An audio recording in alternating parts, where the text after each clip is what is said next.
அது வந்து கண்டிப்பா ஏற்றுக்கொள்ள முடியாது. பிரதானத்துவம் இந்த கூட்டத்துக்கு கூட்டப்பட்டது. ஏன் இவ்வளவு ஒரு கன்ஃபியூஷன்? நான் ரொம்ப சிம்பிளான ஒரு கொஸ்டின். அவருக்கு வேற எந்த விதமான ரைட்ஸும் கிடையாது. என்ன வேணா இருக்கட்டும். வணக்கம். நேர்பட பேசு நிகழ்ச்சிக்கு வரவேற்கிறோம். பாஜகவில் அல்லது மத்திய அரசில் முக்கிய பொறுப்பு அல்லது புதிய கட்சி தொடக்கம் என்ற யோசனையில் திரு அண்ணாமலை இருப்பதாக சமீபத்தில் அடிக்கடி செய்திகள் வந்த வண்ணம் இருக்கின்றன. இதான் இன்றைய நேர்பட பேசுவின் பேசுபொருள். என்ன திட்டமிடுகிறார் அண்ணாமலை என்ற தலைப்பில் பேச இருக்கிறோம். மூத்த பத்திரிகையாளர் திரு பாக்கி பங்கேற்றிருக்கிறார். அரசியல் விமர்சகர் திரு ஹரிமாதவன் இணைந்திருக்கிறார். பத்திரிகையாளர் திரு ஜீவசகாப்தன் பங்கேற்றிருக்கிறார். அரசியல் விமர்சகர் திரு திருநாவுக்கரசு பங்கேற்றிருக்கிறார். வணக்கம் விருந்தினர்கள் அனைவருக்கும். திரு பாக்கி, பாஜகவில் அல்லது மத்திய அரசில் முக்கிய பொறுப்பு இல்லாவிட்டால் புதிய கட்சி, எதன் அடிப்படையில் முக்கியத்துவம் கருதி திரு அண்ணாமலை முடிவெடுக்க வாய்ப்பு இருக்கிறது? சிம்பிளாக சொல்லப்போனால், ஒரு இயக்கத்தை லைம்லைட்டு கொண்டு வந்ததில் அவர் தான். இலகணேசன் தெரியப்படுத்தினார். ஆனால் ஒரு பெரிய சக்தியாக வளர்ந்தது தமிழ்நாட்டில் பாஜக வளர்ந்ததுக்கு அவர் மட்டும்தான் காரணம். இதைக்கு சர்டிஃபிகேட் வெளியிலே மற்றவங்களை கேட்க வேண்டாம். திமுகவை அப்போதைய மந்திரி அமைச்சராக இருந்த துரைமுருகனே சொல்லியிருக்கார், பாஜக பிசாஸ் மாதிரி வளர்ந்துருக்கு அப்படின்னு. இதை அண்மையில் அவர் ஓராண்டோ 2 ஆண்டுகளுக்கு முன்பு அவர் சொல்லியிருக்கார். துரைமுருகன் மூத்த தலைவர், திமுக தலைவர், அவர் சொல்லியிருக்கார். அது ஒன்றே சான்று. பாஜகவுக்கு ஏன் அப்படின்னு சொன்னேன்னா, அண்ணாமலை பாஜகவை தமிழக பாஜக தலைவராக பொறுப்பேற்ற காலத்தில் சொன்ன முதல் ஸ்டேட்மெண்ட், ஆரம்ப காலத்தில் முதல் ஸ்டேட்மெண்ட்டாக தெரியுது. அது ஆரம்ப காலத்தில் there will be a fight between BJP and டிஎம்கேனார். திமுக ஆட்சியில் இருக்கிற கட்சி, அந்த கட்சி மீதான புகார்கள், குற்றச்சாட்டுகள், ஊழல் புகார், மற்ற எல்லா விமர்சனங்களையும் பாஜக தான் முன்னெடுத்து செல்லும் என்று அவர் இண்டிகேட் பண்ணார். அதை நேரடியாக சொல்ல, இப்போ ஃபைட் பிட்வீன் பிஜேபி அண்ட் டிஎம்கேன்னு சொன்னவர் அவர். அதை செய்தும் காட்டினார். அவர் தலைமை இருந்தபோது பாஜக ஒரு ஆக்கபூர்வமான ஆக்டிவான எதிர்கட்சியாக செயல்பட்டது. இதெல்லாம் அவர் ப்ளஸ் பாயிண்ட்டு. அப்போ கட்சி 0 நோட்டாவுக்கு கீழே சொன்னப்பட்ட கட்சியை 11% முன்ன இருக்கலாம் ஓரளவுக்கு உயர்த்தினார். என்ன காரணம்னா, 2 விஷயம். ஆளுங்கட்சிக்கு எதிராக களமாடுகிற எந்த கட்சியும் வெற்றி பெறும். அது திமுக ஆட்சியில் இருக்கும்போது அதிமுகவோ, அதிமுக ஆட்சியில் இருந்தபோது திமுகவோ, அது வெற்றி பெறும், களத்தில் செயல்படும், வெற்றி பெற்று ஆட்சி அமைக்கும். அதுதான் கடந்த காலத்தில் வரலாறு. 96 கலைஞர் கருணாநிதி மீண்டும் ஆட்சிக்கு வந்ததும், 91 ஜெயலலிதா முதலமைச்சராக வந்ததும், 2001 ஜெயலலிதா மீண்டும் முதலமைச்சராக வந்து, இதெல்லாம் காரணங்கள். அதாவது எம்ஜிஆரோ அதிமுகவை சேர்ந்த எம்ஜிஆரோ ஜெயலலிதா அப்படி இருந்தாங்க. அதே மாதிரி திமுகவை சேர்ந்த கலைஞர் கருணாநிதியோ, மு.க. ஸ்டாலின் உட்பட சென்ற முறை இருதுருவ அரசியலுக்குள்ள பாஜகவை திரு அண்ணாமலை கொண்டு வந்துட்டாரா? அதை தான் நான் சொல்கிறேன். அந்த ஆட்சியாளருக்கு எதிராக செயல்படுகிற, ஆக்கபூர்வமாக தீவிரமாக செயல்படுகிற கட்சியாக பாஜக மாற்றிட்டார். இதில் என்ன முக்கியம் ஒரு பெர்செப்ஷன் இருந்துச்சு, தேர்தலில் அறுவடை பண்ணாரான்னு கேட்குறேன். இருதுருவ அரசியல் தன்மைக்குள்ள பொசிஷன் பண்ணாரா பாஜகவை? பொசிஷன் பண்ணி எலக்டோரல் பாலிடிக்ஸில் அறுவடை பண்ணாரா? அதை எலக்ட்ரல் பாலிட்டிக்ஸ் அறுவடை பண்ணாரான்னு நீங்கள் கேட்கறதோட நோக்கம் என்னென்னா, எத்தனை சீட்டு பெற்றார் அப்படிங்கிறது இல்லை.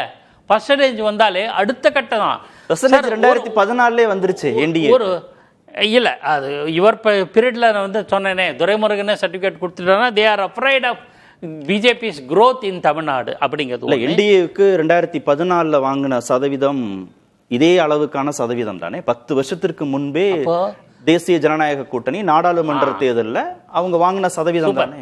2014 மக்களவை தேர்தல் சந்தித்த சம்பவம் தானே சொல்றீங்க. மோடியா லேடியான்னு அந்த சமயத்தில் பாஜக தனித்து போட்டியிடவில்லை. தேமுதிக, மறுமலர்ச்சி திமுக, பாமக, இன்னைக்கு பாமக இவ்வளவு இதுலேயும் 4 சீட்டு வாங்கியிருக்கு, வெற்றி பெற்றிருக்கு. பாமக, அதிமுகவில் வெற்றி பெற்ற சில பேர்கள் கூட பாமக உதவி எதுன்னு சொல்கிற பார்வை உண்டு. இத்தனை மாதிரி 5-6 கட்சிகள் ஒன்றிணைந்து தான் இந்த பர்சன்டேஜ் வாங்கினாங்க. இப்போ 2024 என்டிஏல யாருமே இல்லையா? தனிச்சு போட்டிட்டு இருக்காங்க. பட் மேஜர் பார்ட்டி பாஜக. நான் பாஜகவுடைய கேரக்டர் 2 சொல்லிடுறேன். ஒன்று கொள்கை, அவங்களோட இந்துத்துவா கொள்கை, மற்றெல்லாம் அதை முற்றிலும் மறந்து அரசியல் நடத்த வேண்டிய தமிழ்நாட்டுக்கு ஏற்ற அரசியலை நடத்தியவர் அண்ணாமலை. இன்னும் சொல்லப்போனால் is the Dravidian face of BJP நான் சொல்லுவேன். டிராவிடியன் ஃபேஸ்லாம் திராவிட கொள்கை அப்படி இல்லை. அவருடைய நடவடிக்கைகள் பார்த்தீங்கன்னா ஆட்சியாளர்களுக்கு எதிரான நிர்வாக கோளாறுகள், ஆட்சியினுடைய தவறுகள் அதுதான் சொன்னாங்களே தவிர இந்துத்துவ சம்பந்தமான விஷயங்கள் ரொம்ப குறைவு இருக்கலாம். அதுக்காக 1-2 உதாரணத்தை கண்டுபிடிச்சு சொல்லலாம். இஷ்யூ அது அல்ல. இல்ல சார், எதுவா இருந்தாலும் தேர்தல் அரசியல்ல ஒரு கட்சி என்ன லாபம் பாக்குதுங்கிறதான சார் அளவுகோல். நாடாளுமன்ற தேர்தலில் திரு நரேந்திர மோடி பிரதமர் வேட்பாளர்னு முன்னிறுத்தி என்டிஏவால 18% வாங்க முடிஞ்சது. திரு அண்ணாமலை அதற்கான முயற்சிகளை மேற்கொண்டார். 2014 அந்த கட்சி 19% வாக்குகளை வாங்குச்சு. ஒன்றும் பெரிய வித்தியாசம் இல்லைன்னா அப்பவே அதை டிசோன் பண்றாங்க. 2வது சட்டமன்ற தேர்தலில் அந்த கட்சி எத்தனை இடங்களை பெற்றிருக்கு இப்போ 2026? இப்பதான் சொல்றேன். 1977 சட்டமன்ற தேர்தலில் முதல் முறையாக புரட்சித் தலைவர் எம்ஜிஆர் வெற்றி பெற்றதில் கலைஞர் கருணாநிதி திமுக 48 இடங்களை பெற்றது கடும் உழைப்பினால. அடுத்த தேர்தல் நேருவின் மகளே வருக, நிலையான ஆட்சி தருகன்னு நிலையான ஆட்சி கொடுத்துட்டார். சென்ட்ரலில் நேருவை மகளையும் வரவழைச்சு பிரதமராகிட்டார் கலைஞர் கருணாநிதி. ஆனால் சட்டப்பேரவை தேர்தலில் 10 சீட்டு குறைஞ்சிச்சு. ஆனால் எண்ணிக்கை சதவீத இது நிறைய உண்டு. அப்போ முரசொலியில் எழுதப்பட்ட ஆட்சிக்கு ஒரு முறை வர்றாங்க, ஒரு முறை வராம போறாங்க 2 கட்சியும், அதிமுகவும் திமுகவும். அந்த உதாரணத்தை நீங்க பாஜகவுக்கு பொருத்த முடியல. இல்ல நான் காரணம் சொல்றேன் என்னன்னா பர்சன்டேஜ் பதிவான வாக்குகள் பர்சன்டேஜ் இருக்கு இல்லையா, அதை அதிகரித்து காட்டியார். ஒன்று.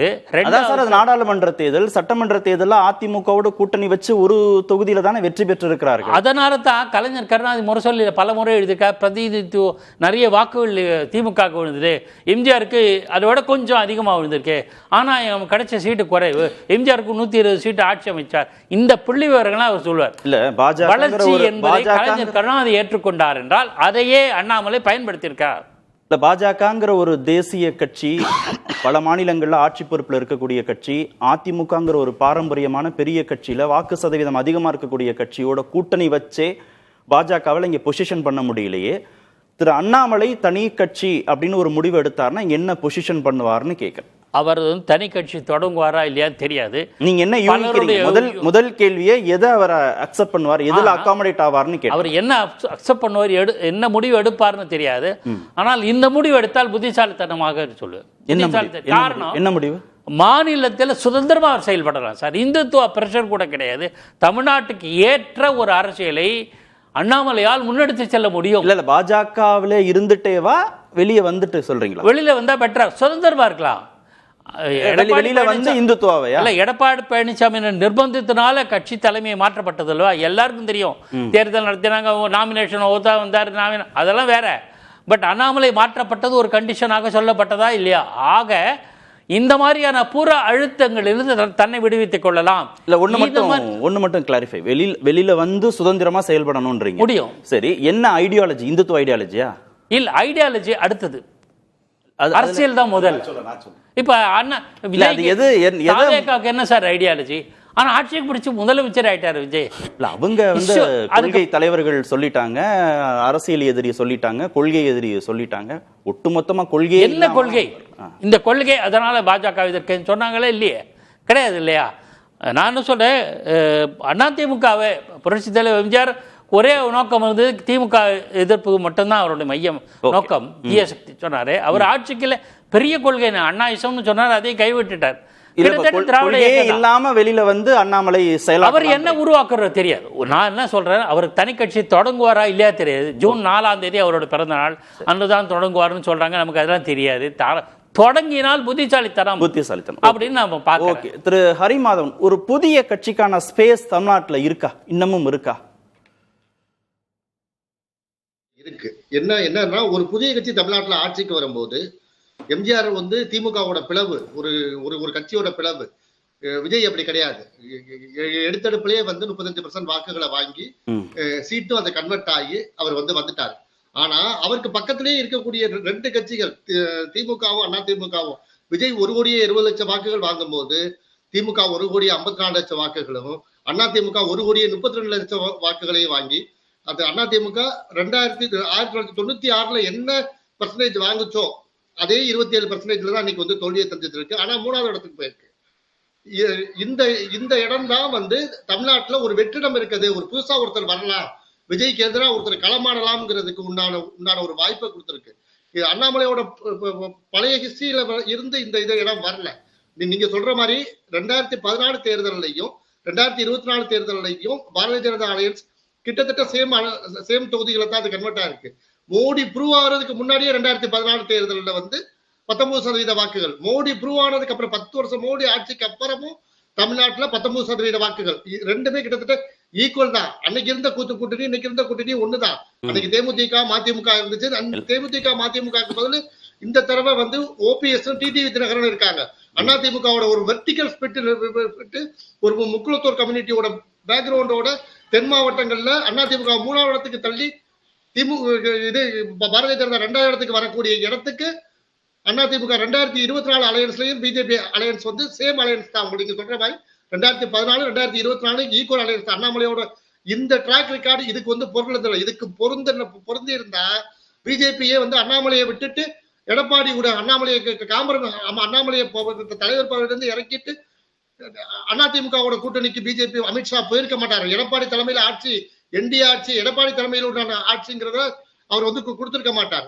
இந்த இடம் எங்க கிரியேட் ஆகுனா, புது போர்ஸா வந்த விஜய் வந்து 35% வாக்குகளை வாங்கி 108 தொகுதிகள் ஓட்டு கன்வெர்ட் ஆன எப்ப அவர்கிட்ட வந்து திமுக அலையன்ஸ்ல இருந்த மதச்சார்பற்ற அணி கட்சிகள் எல்லாமே போய் சேரும் போது, மதச்சார்பற்ற அணியா விஜய் இருக்கும் போது இந்து கன்சல்டேஷனா அண்ணாமலையும் பிஜேபியும் எடப்பாடியும் வரலாம். எடப்பாடியும் ஸ்டாலினும் வந்து இளம் தலைவர்களை கிடையாது. விஜய் ஒரு இளம் தலைவர், இளம் தலைவரை ஒரு கண்டன் பண்றதுக்கு இன்னொரு இளம் தலைவரா அண்ணாமலை வந்துருவாருங்கிற நம்பிக்கையில தான் அண்ணாமலை வந்துருவாருங்கிற யூகங்கள் வருது. அதை நோக்கிதான் இன்னைக்கு வந்து விவாதம் திட்டமிடப்படுது. அதுக்கான ஸ்பேஸ் இருக்கான்னு கேக்குறேன். அந்த புதிய கட்சிக்கான திரு அண்ணாமலைக்கான வாய்ப்பு இருக்கா? அண்ணாமலைக்கான வாய்ப்பு இருக்காங்கிறது இல்ல, புதுசா ஒருத்தர் வர்றதுக்கு உண்டான வாய்ப்பு இருக்கு. அந்த இடத்துல ஃபர்ஸ்ட் கம்மா இன்னைக்கு வந்து அண்ணாமலை வாராருங்கிறது இந்த இடத்துல நம்ம வந்து புதுசா ஒருத்தர் வர்றதுக்கு இல்ல. பெர்சன்டேஜ் கணக்குப்படி தாவேகாவுக்கு 35% இருக்கு, திமுகவுக்கு 24% இருக்கு, அதிமுகவுக்கு 21% இருக்கு, கூட்டினா 80%. மற்ற கட்சிகள் திரு சீமான் இவங்கெல்லாம் சேர்த்தீங்கன்னா அவங்களுக்குள்ள 85% 90% இப்ப எல்லாரும் வச்சிருக்காங்க. மீதி இருக்கிற 10% தானே இருக்கு பாக்கி. இதுல திரு அண்ணாமலைக்கான ஸ்பேஸ் என்னன்னு கேட்கிறேன். இல்ல ஒரு புதிய கட்சிக்கான ஸ்பேஸ் என்ன? யார் வேணா வரட்டும். இந்த 10% 35ஆவோ 36ஆவோ 40ஆவோ மாத்துறதுக்கு எங்க இருந்து எடுப்பாங்க? ஒரு தேர்தல் முடிவு இன்னொரு தேர்தலுக்கு பொருந்தாது. நீங்க சொல்ற 90% அதிமுக திமுக தனித்தனியா பிரிச்சு சொல்றீங்க, அணியா தான் நம்ம பார்க்கணும். தமிழக வெற்றி கழகம் 35%, திமுக 31%, அதிமுக 27% தான் இருக்கு. இதே 27% 96ல அதிமுக எடுத்து படுதோல்வியை சந்திக்கும் போது 4 சட்டமன்ற உறுப்பினர்களை சந்திச்ச அதிமுக 98ல தோத்து போனவங்களை பூரா ஒரே அணிக்கு கொண்டு வந்துட்டு அவங்க வந்து 47% 20% வாக்குகள் கூட்டி 47% வாக்குகளை கொடுத்தாங்க. அரித்மெட்டிக்கா பார்த்தா அதிமுக 27, மதிமுக 7.8, பாமக 4%, பிஜேபி 2% சேர்த்தா இந்த 47% வரல. ஒரு தேர்தல் முடிவு இன்னொரு தேர்தல். எவ்வளவு மோசமான பின்னடைவுகளை சந்தித்த போதும் திமுகவும் அதிமுகவும் 20% வாக்குகளுக்கு குறைஞ்சதே இல்லை. எவ்வளவு மோசமான பின்னடைவுகளை சந்தித்த போதும் அந்த கணக்கின் அடிப்படையிலேயே பேசுவோம். 20-20ன்னு வச்சுக்கோ, தாவேகாவுக்கு 30 வச்சுக்கோ, ஆன்டி இன்குமென்ட்ஸ்னு வச்சுக்கோ, 20-20 40, 40-30 70, மற்ற கட்சிகள் திரு சீமான்லாம் கூட்டினா 80, மீதி இருக்கிற 20 தான் இருக்கு. ஏதாவது ஒரு அரித்மெட்டிக்னா அது டேலி ஆகணும்ல. அந்த கணக்கு 35% 40% ஒரு சட்டமன்ற உறுப்பினரை பெறுவதற்கு திரு அண்ணாமலை கட்சி தொடங்கினார்னா அந்த 40% எங்க இருந்து பெறுவார்னு கேட்கிறேன். ஒட்டுமொத்தமா அதிமுக போயிடுமா, இல்ல திமுக போயிடுமா, இல்ல வேற ஒரு அல்காரிதம் நடக்குமா, இல்ல தாவேகாவே 35ல இருந்து 15 வந்து அந்த 20 போய் அங்க சேருமா? ஏதாவது ஒரு கணக்கு நடக்கணும்லன்னு கேட்கிறேன். அப்படிதானே அந்த அரித்மெட்டிக்கு ஒரு சம்மப் கிடைக்கும் நமக்கு.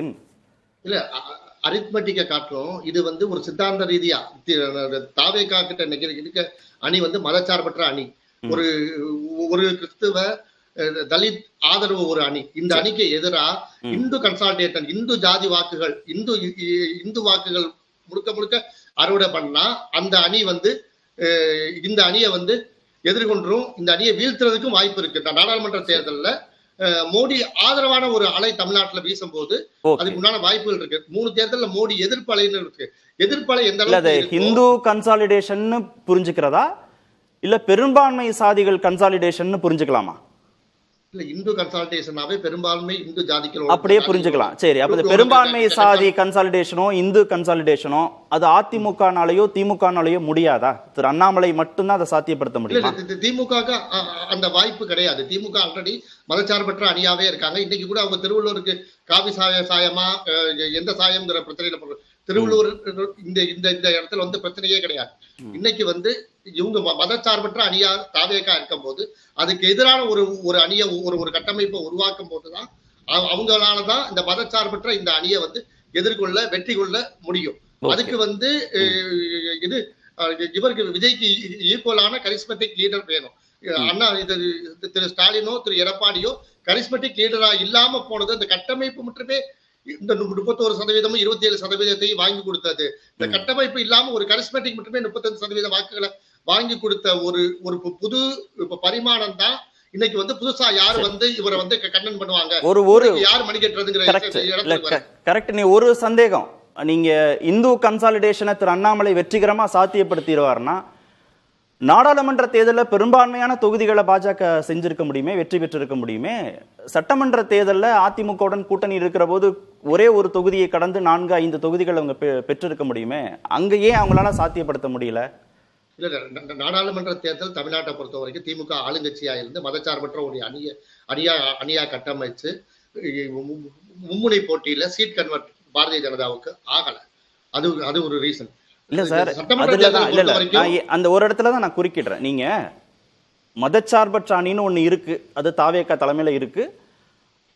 அதை டேக்கிள் பண்றதுக்கு பெரும்பான்மை கன்சாலிடேஷன், ஜாதிகள் கன்சாலிடேஷன் இல்ல ஹிந்து கன்சாலிடேஷன் நடக்க போகுது, இல்ல மதச்சார்பு உள்ள கன்சாலிடேஷன் நடக்க போகுது அப்படின்னு ஏதோ ஒரு விதத்துல அதை புரிஞ்சுக்கலாம்னா, திமுக இருக்கும்போதும் அந்த கன்சாலிடேஷன் ஒட்டுமொத்தமா நடக்கலையேன்ற, நாடாளுமன்ற தேர்தலையும் நடக்கல, இங்க வந்து அவங்க டெல்லி வர்சஸ் தமிழ்நாடுன்னு சொல்லும் போது அதுவும் அதிமுக பாஜக கூட்டணிக்கு கை கொடுக்கலையே, இனிமே கை கொடுத்துரும் நினைக்கிறீங்க, எப்படி நினைக்கிறீங்கன்னு கேட்கிறேன். அது தாவேக்காவே மதச்சார்பற்ற அணியாக இருக்கட்டும், மீதி இருக்கிற மதச்சார்புள்ள அணியாக திரு அண்ணாமலையை பார்த்தா கன்சாலிடேஷன் நடந்துடணும்ல, அது நடக்குமா? கடந்த முறை நடக்கலையேன்னு கேட்கிறேன்.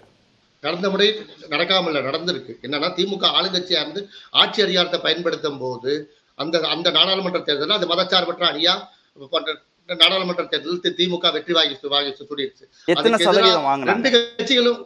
ரெண்டு கட்சிகளும் இருக்கும் போது அதிமுகவும் இது பாரதிய ஜனதாவும் 2 அணியா இருக்கும் போது ஓட்டு பிரிஞ்சிச்சே ஒழிய சீட் கன்வெர்ட் ஆகல. அதிமுக கூட வெறும் பாமக மட்டும் நாடாளுமன்ற தேர்தலில் சேர்ந்திருந்தா கூட உங்களுக்கு இங்க இருந்து சிதம்பரத்துல இருந்து தர்மபுரி வரைக்கும் இந்த நேர்கோட்டுல 15 தொகுதிகள் அதிமுக கைப்பற்றி இருக்கும். அதுக்கு உண்டான வாய்ப்பு இருக்கு. அதிமுக தனிச்சுதானே நின்னாங்க. அதிமுகவோட பாரதிய ஜனதா சேர்ந்திருந்தா ஒரு லாஜிக் சொல்ல வரேன். அதிமுகவோட பாட்டாளி மக்கள் கட்சி மற்றும் அணி சேர்ந்திருந்தா கூட சிதம்பரத்துல இருந்து தர்மபுரி வரைக்கும் இந்த ஒரு நேர்கோட்டுல அதிமுக அணி ஒரு 10 தொகுதி 15 தொகுதியை கைப்பற்றுவதற்கான வாய்ப்புகள் இருந்திருக்கும். அந்த வாய்ப்பு இல்லாம போயிருச்சு. சட்டமன்ற தேர்தலை பொறுத்த வரைக்கும் விஜய் சென்ட்ரிக்கான தேர்தல் அது. அதுல வந்து திமுக அதிமுக கட்டமைப்பை மட்டும் வச்சுதான் அந்த வாக்குகளை வாங்க முடியும். கரிஸ்மெட்டிக் லீடர் இல்லாம அவங்க வாக்குகளை அறுவடை பண்ண முடியல. இதுக்கு மேல ஏற முடியல. 5 வருஷத்துல அண்ணாமலை கரிஸ்மெட்டிக் லீடரா வர்றதுக்கு வாய்ப்பு இருக்கு. அதுக்கு உண்டான சித்தாந்தமும் வியூகமும் களமும் அதுக்கு எதிரான ஒரு பெரிய வேக்கமும் இருக்கு. அந்த வேக்கம் அண்ணாமலையோ யாரோ பயன்படுத்திக்கலாம். பேசும் திரு ஜீவா, இந்த பக்கம் பட்டியல் சமூகத்தினர், சிறுபான்மை சமூகத்தினர் அவங்களாம் ஒரு பக்கம் தாவேகாவோடு இருக்கிறார்கள். அதுக்கு எதிரான ஒரு கன்சாலிடேஷனை உருவாக்கணும். அந்த கன்சாலிடேஷனை யார் வெற்றிகரமாக செயல்படுத்துகிறாங்களோ அவங்களுக்கு வெற்றி வாய்ப்பு இருக்கு, அந்த வேக்குமை ஃபில் பண்ண முடியும்ன்றாங்க. தலித் வெர்சஸ் நான் தலித்துங்கிற அந்த பைனரி சிஸ்டத்துக்குள்ளே இனிமேல் அரசியல் போயிடும், இல்லை போயிடுச்சு அப்படின்ற புரிதலோடு ஹரிமாதவன் சார் அணுகிறார். அதை வந்து அறுவடை பண்ண முடியும், சோஷியல் இன்ஜினியரிங் மூலமாக செய்ய முடியும்னா அது பாஜக கடந்த காலங்களில் செய்திருக்கு மற்ற மாநிலங்களில். இப்போ இங்கேயும் செய்ய முடியுமா, சாத்தியப்படுத்த முடியுமா திரு அண்ணாமலையால்? இல்லை, தமிழ்நாட்டை பொறுத்தவரையும் பாஜகவினுடைய சோசியல் இன்ஜினியரிங் வந்து எடுபட்டதே கிடையாது. ஏன்னு கேட்டிங்கன்னா, இவங்க குறிவைக்கக்கூடிய எல்லா சமூகங்களும் ஆல்ரெடி திமுக அதிமுக அப்படிங்கிற லெவலில் இருந்தாங்க. அது முக்குளத்தோராக இருக்கட்டும், கொங்குலாலா கவுண்டராக இருக்கட்டும், வன்னியராக இருக்கட்டும். அதனால் தனியாக அவர்கள் பிரிக்க முடியல. இந்தியா முழுக்க தலித் கட்சிகளை அமைப்புகளை முழுசாக வாங்கினாங்க. ஆனால் இங்கே அப்படி வாங்க முடியல. ஆனால் நீங்கள் சொன்ன மாதிரி விஜய் வந்ததுக்கப்புறம் ஒரு சமமற்ற ஒரு சூழல் வந்திருக்கு. இங்கே இந்த சமூகம் இவங்களுக்குங்கிற அந்த வாக்குகள் எல்லாம் சிதைந்து போன ஒரு நிலையில் இருக்கிறதுனால இதில் நம்ம எதாவது பண்ண முடியுமான்னு அவங்க யோசிக்கிறாங்க. அந்த அடிப்படையில் அவங்க சில கணக்குகளை வைக்கிறாங்க.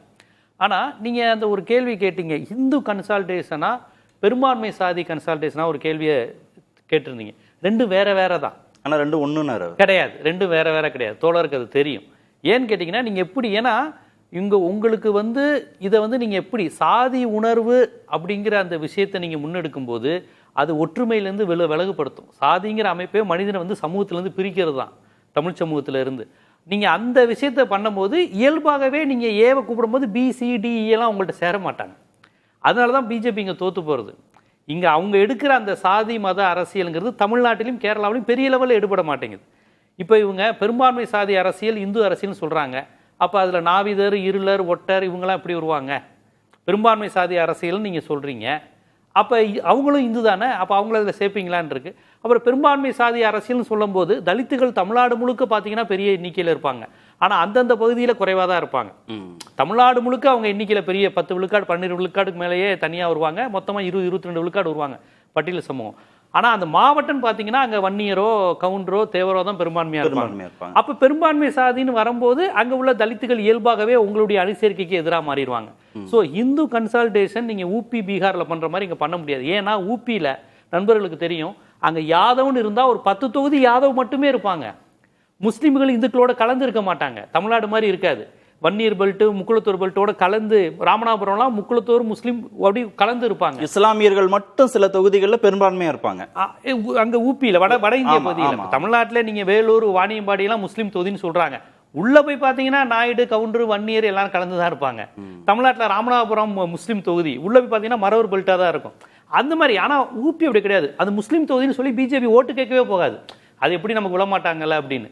இது யாதவ் தொகுதி, அகிலேஷ் மட்டும் தான் போவாங்கன்னு. தலித் தொகுதி இப்படி இங்கே கிடையாது தமிழ்நாடு. அதனால தான் பிஜேபிக்கு வந்து அவங்க சோசியல் இன்ஜினியரிங்க்கு இது ரொம்ப கஷ்டமான மாநிலமாகவே தொடக்கத்தில் இருந்திருக்கு. அதுபோக இங்கே உள்ள அந்த திராவிட கட்டமைப்பு, விஜய் கூட திராவிடத்தை வீழ்த்திட்டு வந்தால் கூட பெரியாரை தான் தலைவர்னு சொல்லிட்டு தான் வரக்கூடிய சூழல் தான் இங்கே இருக்குது.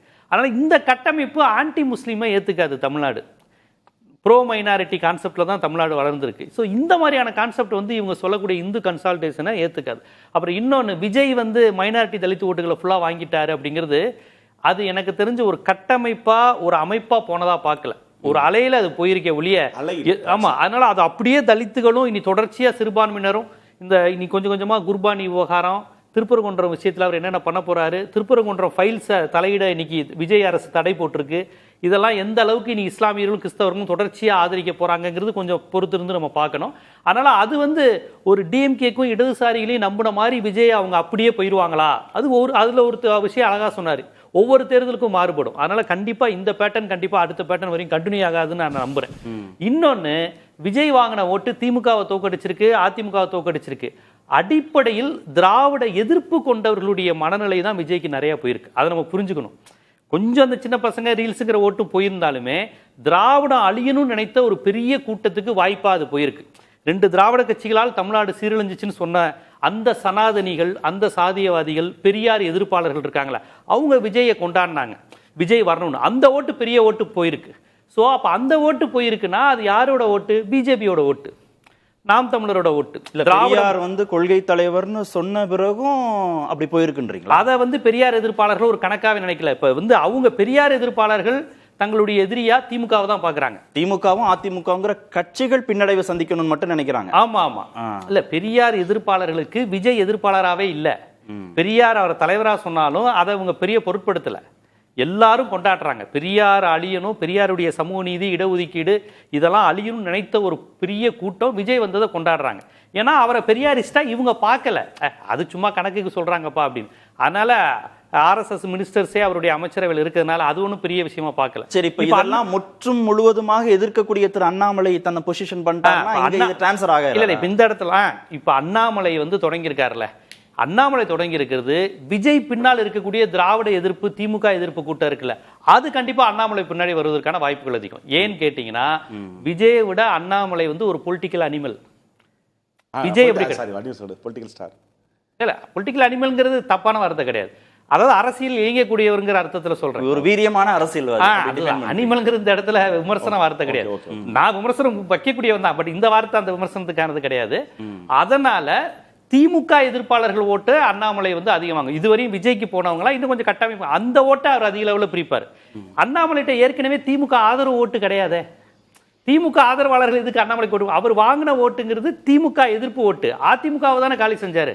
அவர் ஓப்பனா சொன்னாரு திமுக வர்சஸ் அண்ணாமலை, பிஜேபின்னு தான் இருக்கு, அதிமுக சீன்லயே இல்லைன்னு சொன்னார். அப்படி சொல்லும் போது எடப்பாடி மௌனமா இருந்தனுடைய தொடர்ச்சி தான் இன்னைக்கு அதிமுக காலியாயிருக்கு. இல்ல, நீங்க சொல்றதுல ஒரு கேள்வி மட்டும் நான் திராவிட எதிர்ப்பாளர்கள், திராவிட இயக்கங்களுடைய எதிர்ப்பாளர்கள், திமுக அதிமுக வரவே வேண்டாம்னு நினைக்கிறவங்க, ஆன்டி பெரியார், இவங்கெல்லாம் இப்போதைக்கு தற்காலிகமா விஜய் கிட்ட ஷிஃப்ட் ஆயிருக்காங்க.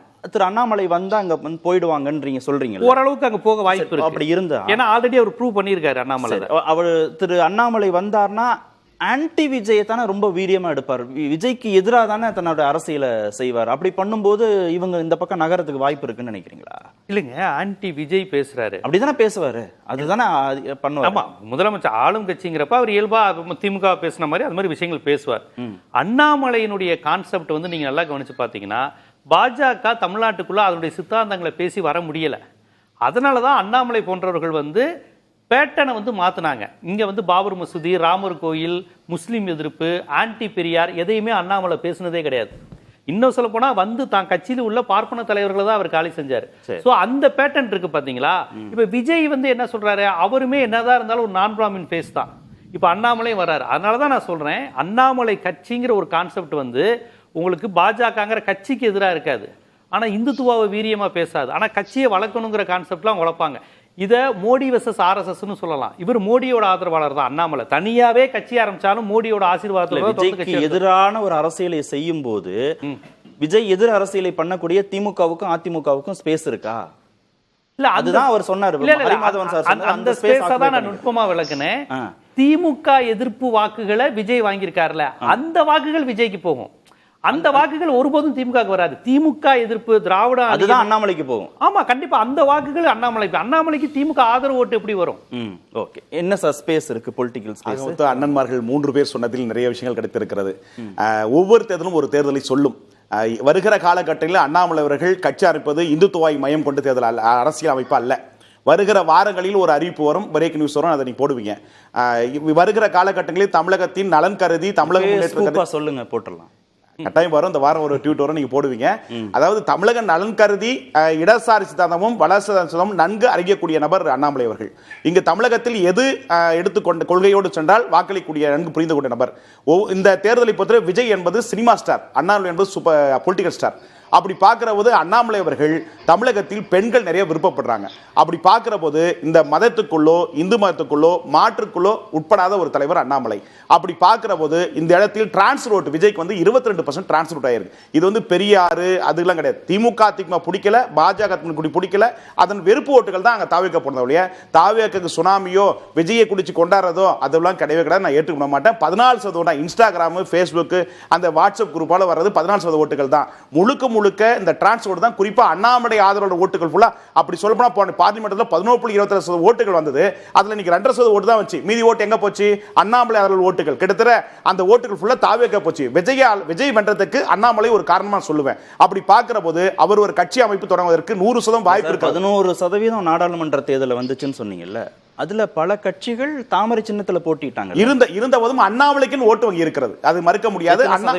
கிட்டத்தட்ட குறைஞ்சபட்சம் 10% ஓட்டுகள் இருக்கிறது, 10% ஓட்டுகள் இருக்கிறது. அப்ப பாஜகவுக்குன்னு 1% தானா? இல்ல, அப்படி பார்வையில பார்க்க வேண்டாம் பிரதர். அண்ணாமலை தலைவராக இருந்த போது அதுக்கான வே ஒன்று 10% ஓட்டுகள் பாஜக வாங்கி இருக்கிறது 11%. அந்த 11%த்துல அண்ணாமலைக்கு எவ்வளவுன்னு கேட்டா 8% வாக்குகள் வந்து ஊர்ஜிதமா இருக்கு. அப்ப பாஜகவுக்கு 3%. அவ்வளவுதான், அதுக்கு மேல ஓட்டு இல்ல. அண்ணாமலைக்கு 8% ஓட்டுகள். இது வந்து இது பாஜக இருந்தால், இதை விட்டு வெளியில வந்தார்னா கிறிஸ்தவ முஸ்லிம் ஓட்டுகள் கூட ஆதரவளிக்க வாய்ப்பு இருக்கிறது. அதனால அமைப்பு தொடர்னா நிச்சயமா ஒரு 25% வாக்குகளை பிடிப்பதற்காக வாய்ப்பு இருக்கு. இந்த ஓட்டுகள் தான் பிரியும். இப்ப திமுக அதிமுக கூட்டணி, தாவேக கூட்டணி. ஒரே ஒரு கணக்கு மட்டும் சொல்லுங்க, அரித்மெட்டிக்கா ஒரு கணக்கு புரியணும்ல, டேலி ஆகணும்ல. 8% நாடாளுமன்ற தேர்தலில் வச்சிருக்கக்கூடிய திரு அண்ணாமலை புதிய கட்சின்னு வந்தா 36 40 கன்வெர்ட் பண்ணணும்ல அவரு. அந்த பார்வையில் பார்க்க வேண்டாம்.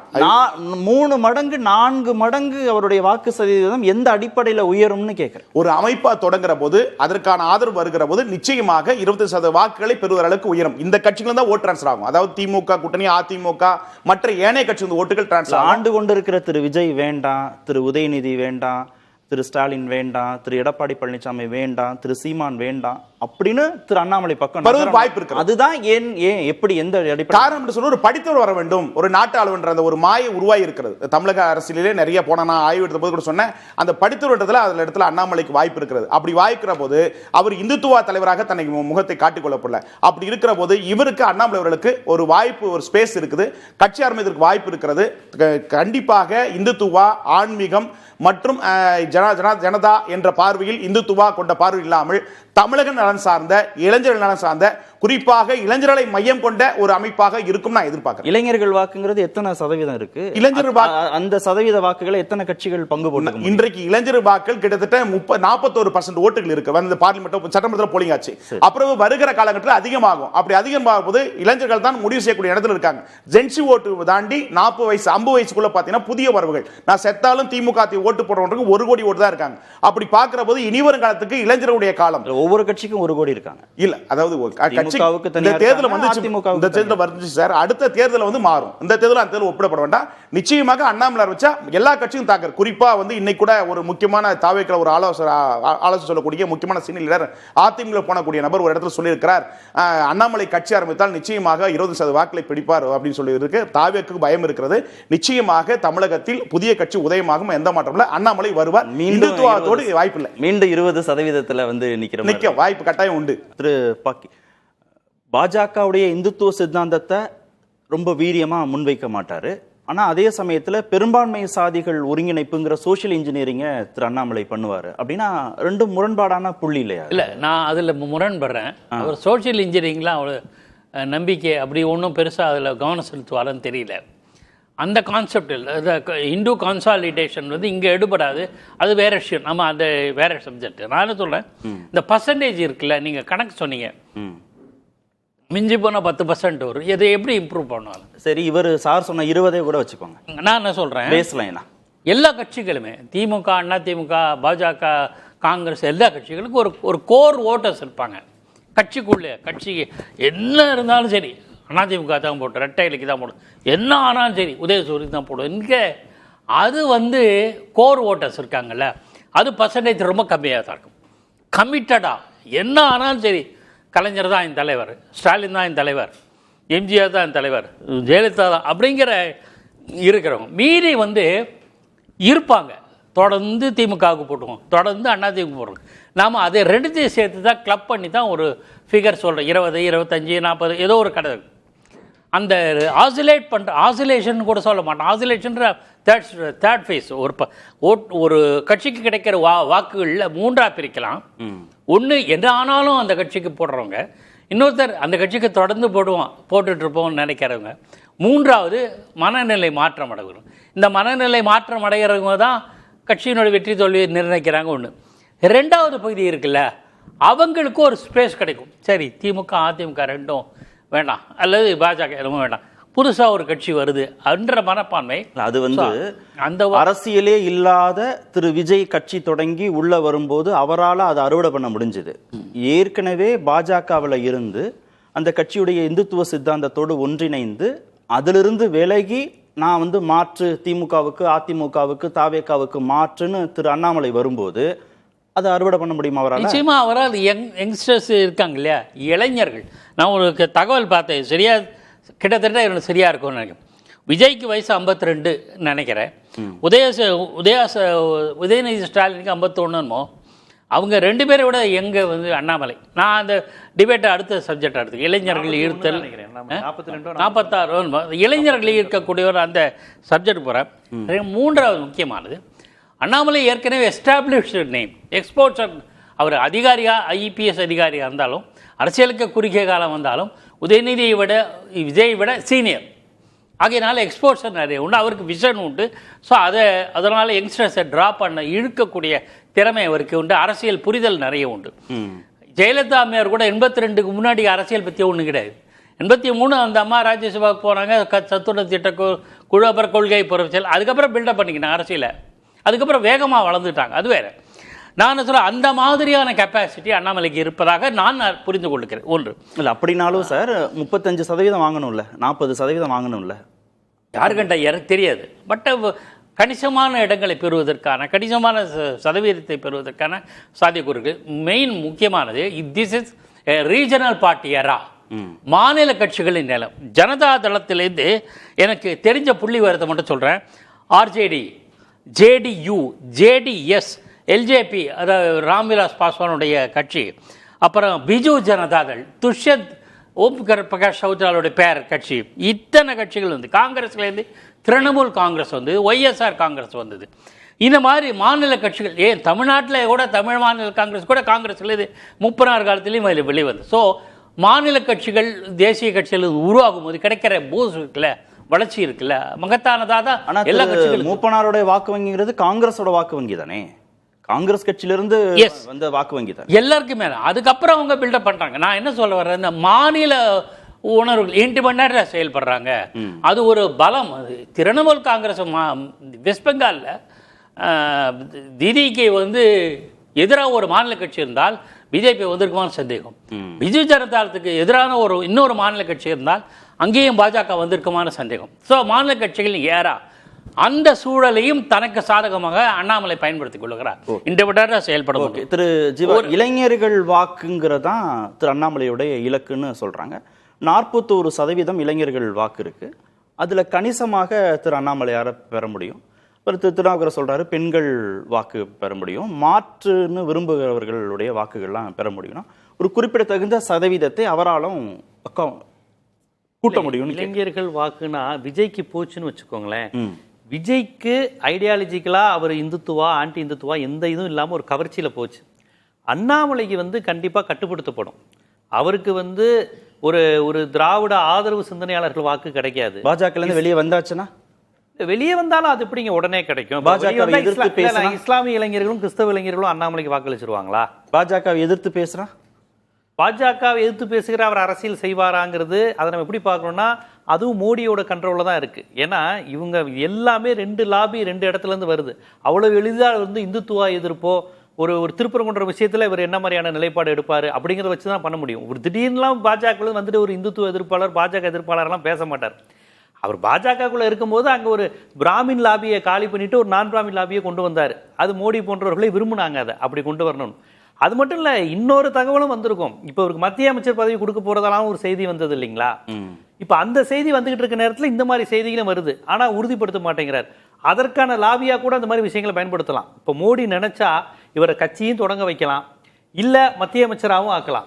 மத்திய அமைச்சர் கிடைச்சதுக்கு அப்புறம் ஒரு தனி கட்சி ஆரம்பிக்க வேண்டிய அவசியம் கிடையாது. இல்லை, திரு அண்ணாமலையின் லாபியா கூட அது நடக்கும். திரு அண்ணாமலையின் விருப்பம் இல்லையா அது, திரு மோடியின் விருப்பம் அது? ஆமாம், அல்டிமேட்டாக அது மோடியின் விருப்பம் தான். அண்ணாமலை அப்படி தனிச்செல்லாம் செய்ய முடியாது. இவங்க வந்து கர்நாடகாவில் இருக்கக்கூடிய ஒரு பாஜக தலைவருடைய ஆதரவில் தான் அவர் வந்தார். அவர் யாருன்னு எல்லாருக்குமே தெரியும். அதனால தான் இவ்வளோ துணிச்சலாக தமிழ்நாட்டில் RSS முகங்களாக இருந்த பலரை வந்து இவர் வந்து காலி செஞ்சது எல்லாருக்கும் தெரியும். பலர் வந்து அப்படி எஸ்வி சேகர் உட்பட, எஸ்வி சேகரை விடவா ஒரு RSS சித்தாந்தம் உடையவர். பாஜக யாருக்கு நெருக்கமான கட்சி? எஸ்வி சேகருக்கு தான் நெருக்கமான கட்சி, அண்ணாமலைக்கும் எலும்புருவனுக்கும் அல்ல. ஆனாலும் இவர் அந்த கேம் எடுத்து அவ்வளோ லீட் எடுத்து பண்ணாங்க. அதனால தான் கட்சி 11% 10% வந்தது. அவர்களிடம் இவ்வளவு நாள் வச்சிருந்தோம் பாஜகவை, அந்த இமேஜை உடைச்சு தமிழ்நாட்டில் இந்த இமேஜை கொண்டு வாங்கன்னு தான் எஸ்வி சேகர் வச்சிருந்தா கட்சி இவ்வளவு தூரம் வந்திருக்காது. அண்ணாமலையால தான் சாத்தியம். அதனால தான் அவங்க அப்படி பண்ணாங்க. அதனால தான் மீண்டும் மீண்டும் சொல்றேன், இது மோடி வர்சஸ் RSS ஒரு பக்கம் ஓடிக்கிட்டு இருக்கு. அதுல இவர் மோடி பக்கம் தான் நிக்கிறாரு. இப்ப இந்த கட்சி தொடங்குறது இது எல்லாமே கூட இப்ப இளைஞர்கள் விஜய் பக்கம் போயிருக்கிறாங்க, அண்ணாமலை பக்கம் அதை கொஞ்சம் இழுக்கிறேன். ஏன்னா ஒரு இந்துத்துவ ஐடியாலஜி உள்ளவங்களும் விஜய் பக்கம் இருக்கிறாங்க. அது எப்படி நமக்கான ஓட்டாச்சே அதையே மிஸ் பண்ணுவாங்க நினைக்கலாம். அதே சமயம் திருப்பி சொல்றேன், இந்த மத்திய அமைச்சர் பதவிங்கிற ஒரு கான்செப்ட் இருக்கு. அது கிடைச்சிச்சுன்னா இவர் போகக்கூடிய வாய்ப்பு இல்ல. அதற்கான லாபியா கூட அது இருக்கலாம். அதை வாங்குவதற்காக புதிய கட்சிங்க இருக்கலாம். ஏன் இருக்கக்கூடாது? அதுக்கான வாய்ப்பு மிக குறைவுனா, மத்திய இணையமைச்சராகவோ இல்ல வந்து தேசிய பொறுப்பு வாங்குவதில் அவருக்கு உடன்பாடு அல்ல. IPS பதவியை விட்டு தமிழகத்தின் நலன் கருதி, தமிழக முன்னேற்றம் கருதி, தமிழக அரசியலில் ஒரு இடத்தை பிடி கொண்டு வந்ததற்காக நடக்கலாம்.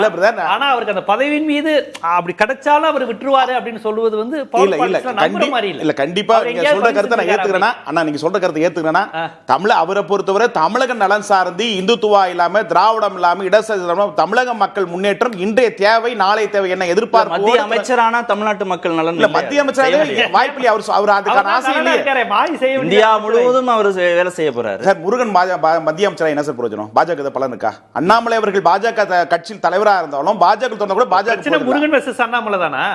இல்ல பிரதர், அதாவது இல்லைங்கண்ணா என்னன்னா, அதாவது எதுக்காக சொன்னா மத்திய அமைச்சர் முருகன் இருக்காரு எடுத்துக்காட்டுக்காக சொன்னேன். அது மாதிரி அண்ணாமலை பிரயோஜனம் கிடையாது. அண்ணாமலை இளைஞர், ஒரு தமிழகத்தில் வரலாற்றில் இடம் பிடிக்க நோக்கத்திற்காக வருகிறார். முதல்மா வருகிறப்ப ரஜினிகாந்த் அவர்கள் இருந்திருந்தா அன்னைக்கு கட்சி ஆரம்பிச்சா அந்த கட்சியுடைய முகமா இருந்திருப்பார். அந்த சான்ஸ் போச்சு. ரெண்டாவது பாஜக பயணிச்ச போது அந்த மாநில தலைவர் வாய்ப்பு கிடைச்ச போது அதில் தன்னை நிரூபிக்க வேண்டிய பாராளுமன்றத்தில் நெருங்கிவிட்டது. அதில் தன்னை பதிவிட்டார். அதுக்கு அடுத்து 26 தன்னுடைய பதிவிட்டு தான் நிச்சயமா 30-40 சட்டமன்றத்தோடு உள்ள போயிருப்பார். இன்னைக்கு விஜய் இந்த அளவுக்கு வந்திருக்காது. சோ தடுத்திருக்கலாம். சோ அன்னைக்கு எடப்பாடி அவர்களோ எடுத்த முடிவும் அமித்ஷா எடுத்த முடிவும் தவறான முடிவால் இந்த விளைவு ஏற்பட்டது. அப்படி பார்க்கிறபோது இரண்டாவது சான்ஸும் போச்சு. மூணாவது சான்ஸ் இது. அப்படி பார்க்கிறபோது இளைஞர் தமிழகத்தில் ஒரு வெற்றிடம் இருக்கிறது. அதிமுக மிகப்பெரிய சரிவை சந்திருக்கிறது. திராவிடர்கள் மிகப்பெரிய சரிவை சந்திருக்கிறது. கலைஞர் ஸ்டாலின் அவர்களுக்கு பிறகு உதயநிதி வந்திருக்கிறார். அடுத்து இப்ப விஜய் இருக்கிறார். இந்த போட்டியில் 3 இவரும் இளைஞராக வருகிற போது 3 கார்னர் ஃபைட் வருகிற போது 1.5 கோடி வாக்குகளை பெற்று நிச்சயமாக 25 வாக்குகளை பெற்று வருகாலத்தில் முதலமைச்சர் ஆவார். அதனால அவர் கட்சி அப்ப தமிழ்நாட்டு மக்களுடைய நலனுக்காக முதலமைச்சர் ஆகல, தன்னோட நலனுக்காக. அப்படி பார்க்க வேண்டாம். அதாவது தன்னுடன் யாரும் அவர்கள் அல்ல. தமிழக சீட்டு கொடுக்கல, ஆதரவாளர்களுக்கு சீட்டு கொடுக்கல, மாநில தலைவர் பதவியில இருக்கவில்லை. அதான கோடி எதிர்ப்பு பேசுவார். ஆனா அதனுடைய அடிப்படை தான் இன்றைக்கு 3 மும்மொழி கொள்கை திட்டத்தை முதல் முறையா சொல்றாங்கன்னா என்ன சொல்றாங்கன்னா, இந்த வருஷம் கொண்டு வராதீங்கன்னு சொன்னாரு. அதுதான் என்ன சொல்றேன், கண்டிக்கிறாரு. இந்த வருஷம் கொண்டு வரீங்க, அவசரம் ஏன் பண்றீங்க மத்திய அரசு? இது மாதிரி கொஞ்சம் கொஞ்சமா வருங்கண்ணா. அதாவது தனி ஒருவராக வருகிறது, ஒரு இயக்கத்தில் இருக்கிற போது வராது, தனி ஒருவராக இருக்கிறப்ப நிச்சயமா வருங்க. நீங்க கட்சியில சேர்ந்தவுடன் இவ்வளவு முக்கிய பொறுப்புகள், இவ்வளவு முக்கியத்துவம் வேற எந்த தலைவருக்கு பாஜக கொடுத்திருக்கு? அவ்வளவு முக்கியத்துவத்தை திரு அண்ணாமலைக்கு கொடுக்கலையா? இல்ல, கொடுத்த வாய்ப்பை சரியாக தமிழ்நாட்டு முதல்வராக அதை ஆக்க விடலைங்கிற ஒற்றை கோபம் தானா திரு அண்ணாமலைக்கு? அந்த ஒற்றை கோபம் கிடையாதுன்னா, முழுக்க பாஜக அவர் இன்னொரு வாய்ப்பு கொடுத்திருக்கணும். அதை தவறிட்டாங்க. அந்த வாய்ப்பு கொடுத்தா நிச்சயமா கட்சியின் தேசிய தலைமையின் முடிவு இல்ல. ஏன் இப்ப உங்க தமிழிசை கோச்சிட்டு போயிட்டாங்களா? எல்முருகன் கோச்சிட்டு போயிட்டாரா? இல்லைங்களா, அதுக்கான வாய்ப்பு ஒரு ஸ்பேஸ் கொடுத்தாதானே வெற்றி பெற முடியும். அதுக்கான வாய்ப்பு வருகிற தமிழ்நாடு முதல்வர்ங்கிற ஸ்பேஸ் நோக்கி அவர் அப்படி இல்லைங்களா, அப்படி இல்ல. அதற்கு பாஜக அனுகூலம் பண்ணி கொடுக்கணும்னு நினைக்கிறாரு. இல்லைங்களா, அதாவது பாஜக தலைவரா இரண்டாம் இருந்தாருன்னா சட்டமன்றத்தில் 26 சந்திச்சாருன்னா நிச்சயமா ஒரு 30-40 பாஜகவுடைய மாநில தலைவர்னு பொசிஷன் பண்ணா இதை விட்டுருவாரா புதிய கட்சியை? வாய்ப்பு இல்ல. பாஜக தலைவராகவோ இணையமைச்சராகவோ தொடர்றதுக்கு வாய்ப்பு இல்ல. நிச்சயமாக என்னதான் எதிர்பார்க்கிறாரு? தமிழக நலன் கருதி இளைஞர்களுடைய முன்னேற்றம், நாடு முன்னேற்றத்துக்காக ஒரு அமைப்பை தொடங்கி தமிழ்நாட்டுக்கு நிறைய செய்யலாம். பேசுவோம். இடைவெளி அமைச்சரா என்ன செஞ்சாரு? ஹரிமாதவன் சார், ஒரு கட்சிக்கான கட்டமைப்பு பலம் இல்ல ஒட்டுமொத்தமா முகத்தை காட்டி வாக்குகளை பெறக்கூடிய அந்த திரைப்பிரபலம், இல்லைன்னா ஐடியாலஜிக்கல் பலம், இல்ல கூட்டணி பலம், இதுல ஏதாவது ஒண்ணு பெருசா இருக்கணும், இல்ல எல்லாமே சம அளவுலையாவது கூடி வரணும். இவ்வளவு அனுகூலங்கள் ஒருவேளை புதிய கட்சியை திரு அண்ணாமலை தொடங்கும் போது அவருக்கு இருக்க வாய்ப்பு இருக்கா?